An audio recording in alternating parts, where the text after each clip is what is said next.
Core commander conference हुई है, उसके बारे में हम आपको बताएंगे। नाज़रीन, दो बड़े सानियात इंतहाई अफसोसनाक हुए हैं दहशतगर्दी के वाक़यात, ये हम आपके सामने रखेंगे। उसके अलावा लियारी में जो बिल्डिंग गिरी उसके बाद जो मुतासरीन हैं उनके क्या हालात है और हुकूमत ने क्या कार्रवाई की, ये भी हम आपको बताएंगे। उसके अलावा शिबली फराज जो हैं वो बीमार हुए, हॉस्पिटल दाखिल हुए, अब क्या हालात हैं ये भी हम आपके सामने रखेंगे। पीटीआई के हालात और वाक़यात और आइंदा की हिकमत अमली, ये भी हम आपके सामने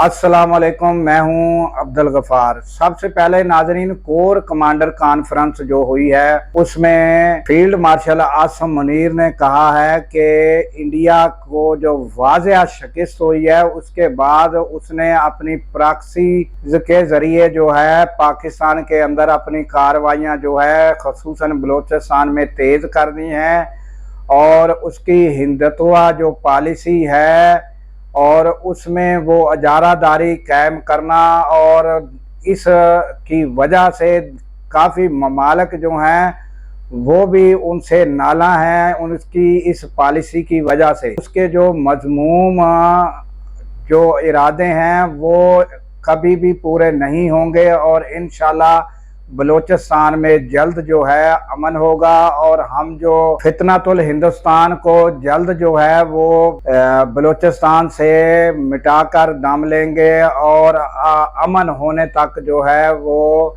ये ऑपरेशन उनके खिलाफ जारी रहेगा। नाजरीन, ये थी फील्ड मार्शल आसिम मुनीर ने जो गुज़श्ता रोज कोर कमांडर कॉन्फ्रेंस हुई उसमें जो खिताब किया, ये जो है ये सारी अल्फाज मैंने अपनी ज़ुबान में अपने तरीके से जो है वो बताया है। थोड़े बहुत अल्फाज इधर उधर हो गए होंगे मगर उनका जो लुबे लुबाब है वो मैंने आपके सामने रख दिया। तो उसके अलावा नाज़रीन, आ जाते हैं हम जो बहुत बड़े सानियात दो हुए हैं। एक खैबर पख्तूनख्वा में हुआ है।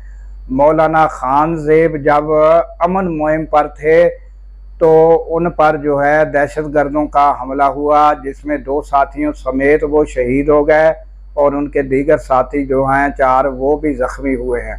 तो नाज़रीन, ये लवाहिकीन के लिए बहुत बड़ा सानिया है और ये वहाँ फिर जो है लोग जो है वो उन्होंने एहतजाज भी किया और लवाहिकीन जो है शदीद सदमे में और नाजरीन जो दहशतगर्द थे जो हमला करने वाले वो कामयाबी से फरार हो गए। तो ये जो सानिया है नाजरीन, ये हुकूमत के खिलाफ एहतजाज उन्होंने इसलिए किया कि किस तरह वो हमलावर आए और किस तरह कामयाबी से फरार हुए।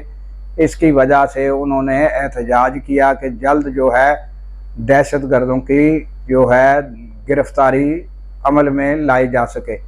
तो उसके अलावा नाजरीन, दूसरा वाक़या बहुत बड़ा वाक़या नाजरीन बलोचिस्तान में हुआ है और बस से उतार कर, जिस तरह पहले भी ये वारदातें की जा चुकी हैं कि बस से उतार कर 9 अफराद को उनके शनाख्ती कार्ड चेक करके नाजरीन गोलियां मार दी गई और उसमें 2 भाई जो हैं वो ज़िला लोधना दुनियापुर से थे जो कोयटा से बस में सवार हुए और अपने वालिद की तदफीन के लिए फैमिलियों समेत जा रहे थे और उनकी फैमिलियों के सामने उन्हें बस से उतारा और थोड़ा फासले पर ले जाकर उनको गोलियों से जो है वो शहीद कर डाला। नाजरीन, ये इंतहाई अफसोसनाक वाक़यात हैं और ये सब मैयतें जो 9 अफराद बेगुनाह शहीद हुए हैं और उनकी जो है वो मैयतें जो है डेरा गाजी खां पहुँचाई गई और डेरा गाजी खां से फिर उनके आबाई शहरों में पहुँचाई जाएंगी। नाज़रीन, गुजरात से भी कुछ का ताल्लुक़ है और उसके अलावा लाहौर से भी ताल्लुक़ है और इस तरह मुख्तलफ शहरों से उनका ताल्लुक़ था जो बेगुनाह जो है वो अफराद कत्ल हुए हैं। और नाज़रीन, बेगुनाह जो भी है वो शहीद उनको कहा जाएगा, क्योंकि जिनका कोई कसूर नहीं उनको यानी कि कत्ल कर दिया गया।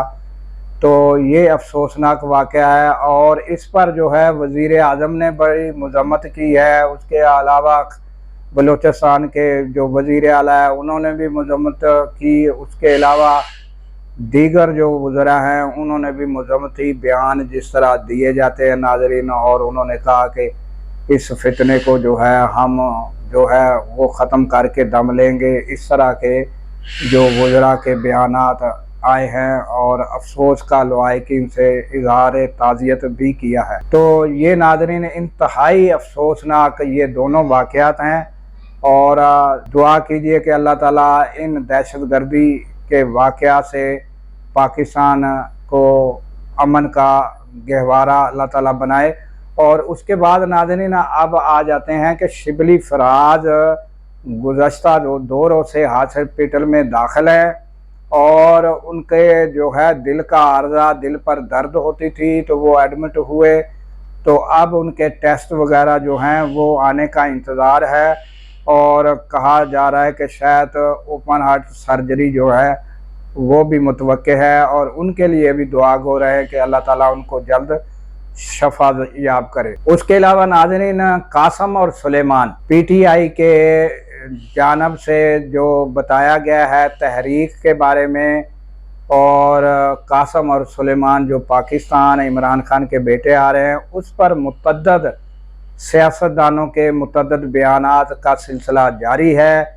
तो गुज़श्ता रोज़ मैं नाज़रीन सुन रहा था, एक बहुत बड़े सीनियर एंकर हैं और वो बयान दे रहे थे। नाज़रीन मैं इन बयानात के बारे में ज़्यादा जो है बहस व मुबाहिसे में नहीं पड़ता, मगर मुझे बड़ा अफसोस हुआ कि जिनकी 60-60 साल ज़िंदगियां हो गई हैं और उनको तकरीबन सहाफ़त की दुनिया में उनको 40-40, 50-50 साल गुज़र गए हैं और तजर्बाकार जो सहाफ़ी हैं और एंकर हैं वो, अब मैं उसका नाम लिए बगैर बताऊंगा कि वो कह रहे थे कि एक दूसरे जो सियासतदान हैं उनको मारूसी सियासत का ताना दिया जाता था। अब इमरान खान का ये ताना भी ख़त्म हो गया कि मारूसी सियासत की जाती है। वो भी सुलेमान, कासम और सुलेमान को पाकिस्तान बुला रहे हैं और मुझे बड़ी हंसी आई नाज़रीन कि आप देखें कि वो सुलेमान कासम किस लिए आ रहे हैं। एक तो अपने वालिद की मुलाकात के लिए आ रहे हैं और अगर वो एहतजाज में हिस्सा लेते हैं तो अपने वालिद के लिए एहतजाज करना, क्या वो कोई ओहदा लेने आ रहे हैं, क्या कोई वो वजारतें लेने आ रहे हैं, क्या कोई वो पार्टी से कोई चेयरमैनशिप लेने आ रहे हैं या पार्टी में कोई ओहदा ले रहे हैं जो मारूसी सियासत का ताना उन्हें दिया जा रहा है। तो एक सीनियर एंकर थे, मुझे अफसोस है मैं उनका नाम नहीं बताना चाहता। तो ये हालात है नाजरीन के एक बंदा जो है न्यूट्रल रहकर बात करनी चाहिए कि अगर वो आ रहे हैं तो बाप सबसे पहला राइट किसका है कि अगर कोई शख्स गिरफ्तार होता है तो उसकी मुलाकातें उनके लवाहिकीन ही करते हैं, यार दोस्त भी करते हैं ठीक है, मगर सबसे पहला राइट किनका है? अगर वकील करना है तो किन्होंने करना है? ये तो चलो सियासतदान है और पार्टी के लोग ये सारा कुछ कर रहे हैं।